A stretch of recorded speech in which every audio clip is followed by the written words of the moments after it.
నాకు హామీ ఇచ్చారు. అండ్ నాకు చాలా కొంచెం ఈరోజు ఒక ధైర్యంతో వెళ్తున్నాను. ప్రతి ఒక్కరూ ఇంటి దగ్గర కూడా ఏ గొడవలు లేకుండా అంత పీస్ఫుల్గా, ఇంటి బయట కూడా గొడవలు లేకుండా పీస్ఫుల్గా ముందుకు తీసుకెళ్తారు. నేను కూడా మాట ఇచ్చాను, నా తరపు నుంచి ఏ గొడవ ఉండదు అనేసి.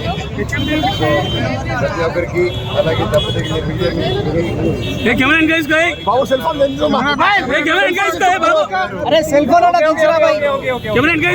లేరు. మా అమ్మగారు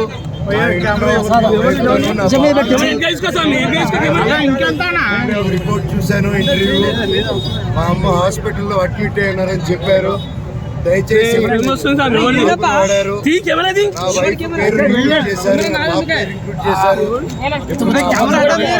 హాస్పిటల్లో ఉన్నారని అబద్ధ ప్రచారాలు చేస్తూ అడ్మిట్ అయి ఉన్నారని కన్న తల్లి మీద ఇలా చేయకండి. మీకు దండం పెడతాను. కూర్చొని మాట్లాడడానికి సిద్ధమే. Thank you.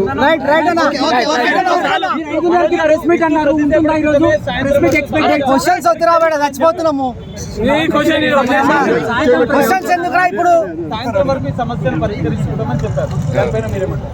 అయితే మంచిదే కదండి, అందరికి మంచి జరిగితే మంచిదే కదా. ఊళ్ళందరికీ మంచి జరగాలి. వినయ్ గారు కూడా తిరుపతిలో వినయ్ గారు చేసే విషయాలు కొన్ని నచ్చట్లేదు నాకు.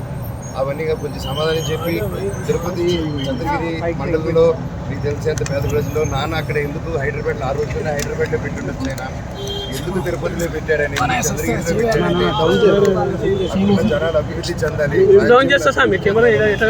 ఆ మైండ్ సెట్ పెట్టి ఎంతో కష్టపడి దూరం తీసుకొచ్చారు దాన్ని. ఈరోజు ఎవరో దాన్ని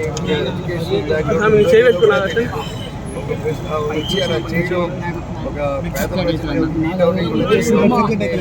నాన్నగారి దగ్గరికి వెళ్ళలేకపోతున్నారు. ఆయన వరకు రీచ్ అవ్వట్లేదు. కెమెరా డౌన్ చేయండి, ఫ్రంట్ ఉన్నది.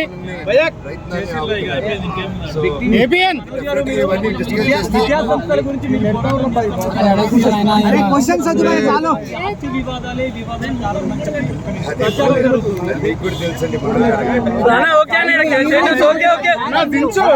సాయంత్రం ప్రెస్ మీట్ ఉందా?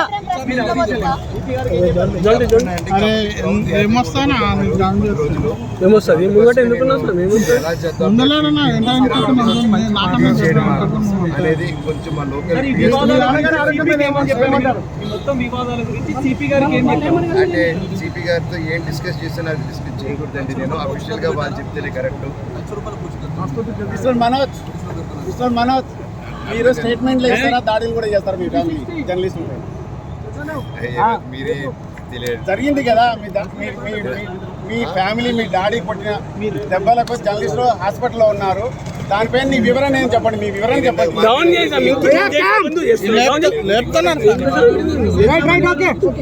Okay bye.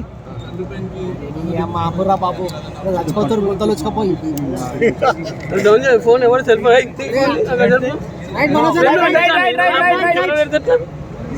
విజయ్ అనే వ్యక్తిని, కిరణ్ అనే వ్యక్తిని ఆల్రెడీ పట్టుకుని ఉన్నారు.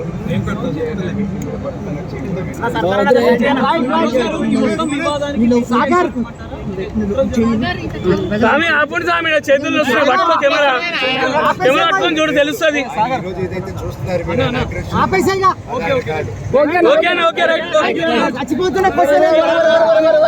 వచ్చారా